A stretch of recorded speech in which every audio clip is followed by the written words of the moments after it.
Monsoon17 here, and this is a video detailing the differences between the plot in a novel and the actual story of a novel. So, any good novel is going to be just like a really well executed and good diet. I know what you're thinking. What? A good diet? Well, let's start off the analogy here. Have you ever seen someone who tries to go out of their way and start a diet, and they say something vague like, oh, I'm going to eat less food, or I'm going to eat healthier foods? How many of those people have you seen actually succeed when they actually start a diet plan like that? Probably not that many. And in fact, in my experience, I found no one in my life who's ever tried that kind of strategy, that kind of, goal planning and setting for that to actually work. And the reason why is because they're neglecting a very important aspect of planning in general. It's the idea of strategy versus tactics. So what they're thinking is that they're just going to come up with a strategy, but then they neglect the tactical elements of implementing any kind of plan. And that's what a diet is. It's a plan. And that's what a novel is. It's a plan too.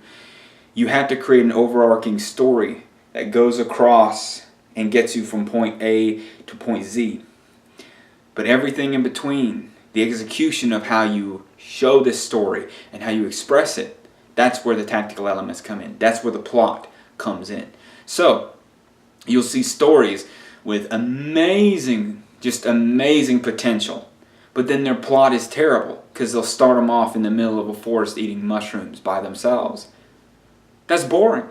It's just generally boring, and it's poor writing. And a good writer doesn't need to let their writer sit through 50, 60 pages of boredom to get to the good stuff that they actually want to read. They just skip all that out and they focus on the good stuff.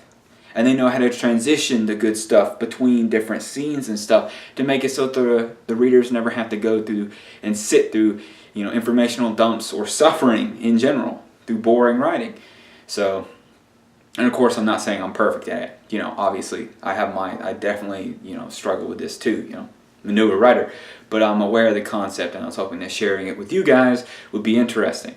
It's also worth mentioning that, with the diet example, to continue that, the people I see that do succeed in it, generally speaking, they separate into two different strategies. They say something like, I'm going to eat at a caloric deficit. So, what do? Well, they assess their goals. Okay, how much do I need to eat in order to maintain my weight? How much do I need to eat in order to gain some weight? And then they find that, and then they take a certain quantity off, right? And then that's their goal, to eat that much less. And then they implement tactics. And what they do is they plan out their week, they plan out their days. That way they can actually follow through with that goal. And that's an extremely important part of the diet, obviously. That's an extremely important part of a novel. And in general, this concept it applies across almost every realm in life. If you ever want to get something done, coming up with a strategy and coming up with a plan are two essential and integral parts of accomplishing any task.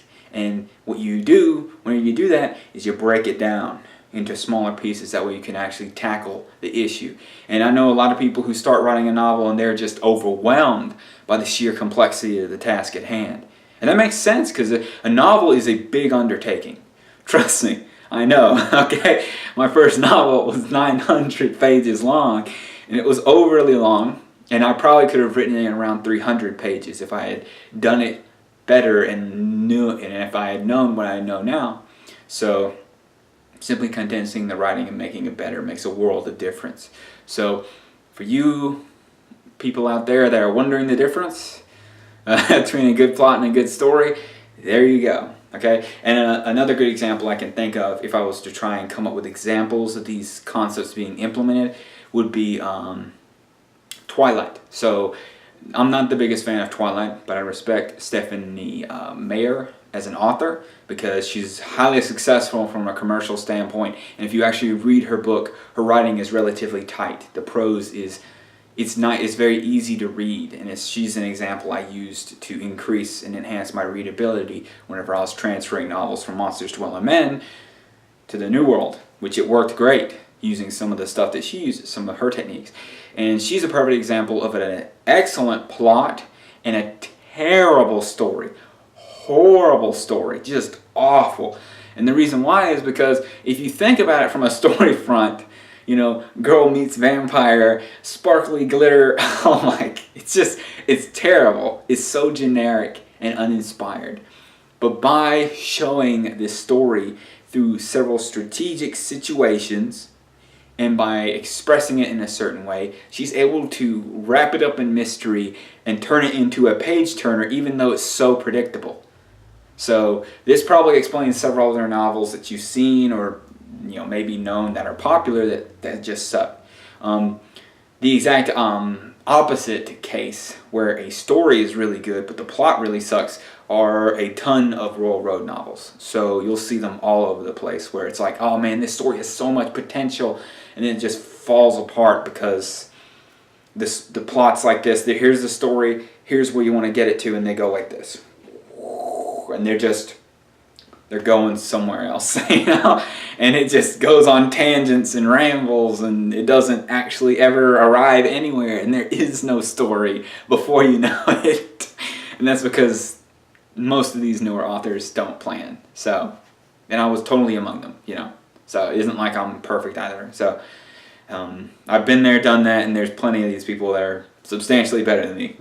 But just to make people aware and try and spread some awareness of how to do this kind of thing.